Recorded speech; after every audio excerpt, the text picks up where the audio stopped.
네, 안녕하세요. 13차 국무회의 결과와 관련해서 브리핑 하겠습니다. 네, 이후 일정 있으시니까 좀 빠르게 진행하겠습니다. 강유정 대변인입니다. 이재명 대통령은 오늘 오전 제13차 국무회의를 주재했습니다. 오늘 회의에서는 중동 전쟁 관련 비상 국정 운영 및 대응 현황과 전속 고발제 전면 개편 추진 방안에 대한 토의를 비롯해 국민 삶의 질 2025와 모두의 지역 상권 추진 전략에 대한 데이터처 복지부, 중기부의 보고가 있었습니다. 이외에 K브랜드 정부 인증 제도 도입 방안, 2027년 ODA 사업 정비 계획 및 향후 운영 방안 등에 대한 각 부처별 협조 요청이 있었습니다. 이어 법률 공포안 21건, 대통령 영안 18건, 일반 안건 23건, 보고 안건 1건 등 63건의 안건이 원안대로 의결되었습니다.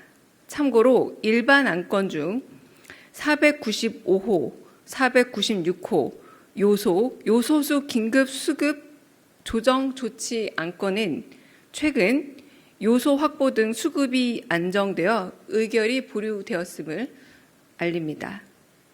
또한 원안 의결된 464호 서훈 취소안의 경우 순직에서 전사로 변경된 육군 특수전사령부 고 김호랑 중령에게 무공훈장을 수여하기 위해 기존에 수여된 보국훈장을 취소했던 내용입니다.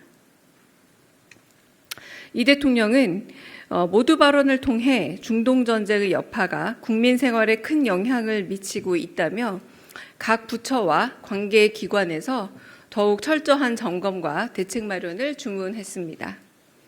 또한 이 대통령은 위기는 강도의 차이가 있을 뿐 일상적으로 찾아오지만 결국엔 다 해결이 된다고 강조하며 국민들께 유류 소비를 줄이는 일에 적극 동참해 줄 것을 당부했습니다. 이어 최근 국내 송환된 마약왕 사례를 짚으며 범정부 초국가 범죄 TF가 협력을 잘한 성과라고 격려했습니다. 부처 간 칸막이로 인한 국정 비효율을 막기 위해 적극적, 선제적, 능동적 대응을 통해 행정 성과로 이어지는 선순환을 만들 걸 당부했습니다. 각 부처로부터 중동 전쟁 관련 비상 국정 운영 및 대응 현황을 보고받은 이 대통령은 쓰레기 봉투에 대한 가짜 뉴스를 언급하며 혼란을 야기하는 허위 가짜 뉴스 유포 행위는 불필요하게 위기를 조장하는 위기 극복 방해 행위라 지적했습니다. 특히 쓰레기 봉투 부족, 북한의 원유 90만 배럴 구매설 등 근거 없는 불안 심리를 조장하는 일이 없어야 됨을 강조하며 각 부처에 유사 사례가 발생하지 않도록 적극적이고 선제적인 대응이 필요하다 말했습니다. 이어 경찰청에 악의적인 뉴스 유포에 신속하고 엄정하게 대응할 것을 지시했습니다. 이 대통령은 각 부처와 관계기관에 위기 대응 업무 수행 시 제도와 법령, 관행 등으로 추진이 어려울 경우 이를 극복할 수 있는 방안을 마련하는 것이 중요하다며 이런 일을 국무위원들이 적극 찾아 허들을 없애야 한다 다시 한번 강조했습니다. 또한 긴급한 경우에 따라 헌법에 명시된 긴급재정명령도 발할 수 있다고 언급하며 비상입법을 비롯해 법과 제도는 필요하면 바꿀 수 있다고 재차 강조했습니다. 이어 이 대통령은 정부가 할 수 있는 모든 것을 할 테니 관계부처와 기관이 현장의 어려움을 청취해 안건으로 가져오라 당부했습니다. 이후 공정위로부터 전속고발제 전면 개편 추진 방안을 보고받은 이 대통령은 공정위의 전속고발권 독점은 바람직하지 않다고 지적했습니다. 참고로 오늘 의결된 안건 중에는 이재명 정부의 국정과제 관련 안건이 21건 포함되었습니다. 주요 법령 일부를 소개해드리겠습니다. 고물가 시대에 국민의 유류비 부담을 실질적으로 완화하는 교통에너지 환경세법 시행령 일부 개정령과 가습기 살균제 피해에 대한 국가의 손해배상 책임 의무 등 피해자 지원 내용을 규정한 가습기 살균제 피해구제법 전부 개정안 등이 의결되었습니다. 이상입니다. 네, 국무회의 관련 질의 받겠습니다. 네, 먼저 네. 네, 안녕하세요. 채널A 이상원입니다. 긴급한 경우 헌법에 긴급재정명령도 발할 수 있다고 말씀하셨는데, 긴급재정명령이 실제로 발동이 되면 실제로 어떤 것들을 할 수 있는 건지, 또 대통령님께서 말씀하시면서 기존 수입규제 심사 절차 완화 등 말씀하셨는데 이런 것들까지 다 포함되는 건지 여쭙습니다. 이 부분에서 제가 설명이 필요할 것 같은데요. 우선은 긴급재정경제명령권은 헌법상 대통령에게 부여된 고유한 권한입니다. 경제위기나 비상상황에서는 모든 정책수단을 동원할 수 있다라는 그런 의미로 받아들여 주시면 되고요. 앞뒤의 맥락을 보자면 관료들이 관행에 얽매이지 않고 해결을 위해서는 좀 적극적이고 자율적인 대안들을 내놓아라. 그리고 그런 내놓은 도출된 대안들을 통해서 특단의 대책을 비상한 대응을 위해서 마련할 수 있으니 그중 하나의 예시로 긴급재정경제명령권을 들었다라고 할 수 있겠습니다. 다른 질문도 있으실까요? 네. 대변인 국제신문의 정유선입니다. 아까 대통령께서 오늘 부산 글로벌 허브 특별법 관련해서 한 말씀 하셨는데 포퓰리즘 입법의 하나로 인식하시는 건지 여당 전재수원도 공동 발의하신 부분인데 네, 그 부분에 대해서 어떻게 해서 이 발언이 나온 건지 좀 말씀 부탁드립니다.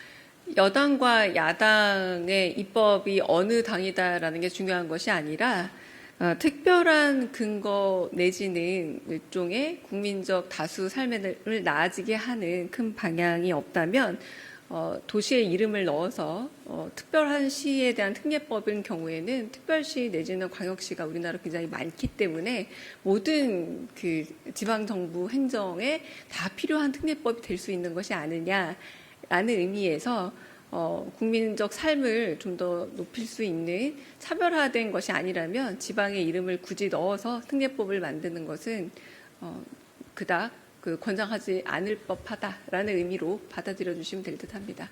네.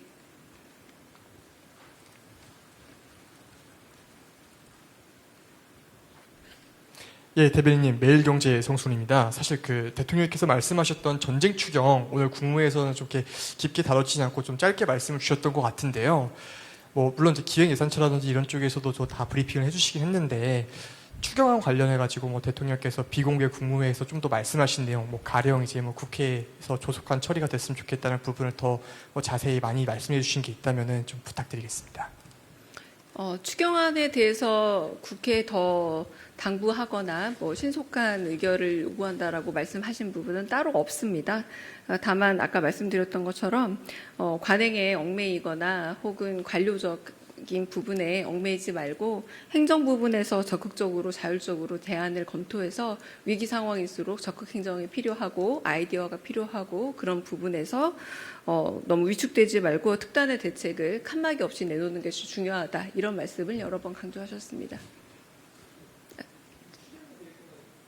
별다른 말씀이 없었습니다. 네네. 네, 취재 편의점 장윤선 기자입니다. 저희가 이제 원유가가 계속 올라가면서 최고 가격제를 현재 시행을 하고 있는데요.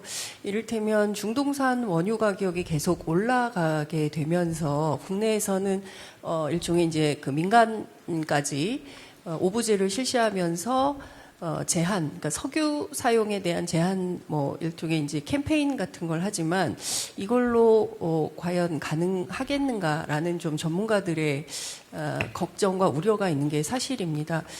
역으로 중동에서 원유를 비싸게 사오고 소비자들이 싼 값을 쓰게 되면 결국엔 정유사의 국민들의 세금이 좀 지급돼야 되는 이런 좀 역설적 상황에 놓이게 되는데요. 정부에서는 이 최고가격제를 언제까지 어떻게 유지할 계획이신지, 그리고 원유 수급 곤란이 이렇게 계속될 때 또 다른 어떤 특단의 대책을 갖고 계신지 좀 여쭙겠습니다. 네, 그 에너지 비상 상황에 대해서 굉장히 비상한 상황과 인식을 가지고 대응하고 있고요. 그리고 말씀하신 그 민간의 오부제 같은 경우 자율 참여로 알고 있습니다. 지금 현재 아직은 상향 조치를 할 그런 부분은 뭐 산업통상자원부에서 자원안보협의회 거쳐서 결정된 사안으로 아직 결정된 바가 아직 전혀 없다는 거 먼저 말씀을 드리고요. 관계 부처가 이런 비상 상황에 그 단계별로 대응할 수 있는 매뉴얼과 여러 방안들은 마련 중인 것으로 알고 있습니다. 좀 여러 가지 질문을 해주셨는데 잠시 후에 좀 더 자세한 브리핑이 있을 예정이니 거기서 좀 더 정보를 얻으셨으면 합니다. 저는 제가 드릴 수 있는 대답은 이 정도로 마치겠습니다. 네. 네. 네, 부산일보 박석호 기자입니다. 그 재생에너지 전환 말씀하시면서요, 재생에너지 많이 생산되는 지역에 대해서는 이제 전기차 구매 때 획기적인 그 구매 지원을 해주라는 그런 취지로 이제 말씀을 하셨는데, 이게 원전에 대해서는 이게 어떻게 되는지 좀 궁금합니다. 원전이 재생에너지는 아니지만은 뭐 지금 문제가 되는 화석연료도 아니잖아요. 근데 이제 원전 주변에 사는 분들은 아무래도 불편함이나 위험함을 감수하고 살고 있는데, 원전도 이 부분에 이런 혜택에 그 수혜를 보는 지역으로 들어갈 수 있을지에 대한 어떤 후속 논의 같은 게 오늘 있었는지요? 네, 오늘 그 논의는 따로 없었고요. 위기를 기회로 삼아야 한다라는 측면에서 재생 에너지 전환에 있어서 적극적인 뭐 어떤 노력을 해보고 행정에서 적극적으로 좀 해결해 봅시다라는 그런 취지의 발언으로 이해해 주시면 될 듯합니다. 네. 다른 또 질문 있으실까요? 네, 없으시면 여기서 마치겠습니다. 네, 빨리 옮기셔야 되는 분들도 있고 하셔가지고 제가 좀 빨리 와서 빨리 답을 드렸습니다. 오늘 긴급 재정 경제 명령권에 관심이 많으셔가지고 그 부분에 대해서 답드려 왔습니다. 네.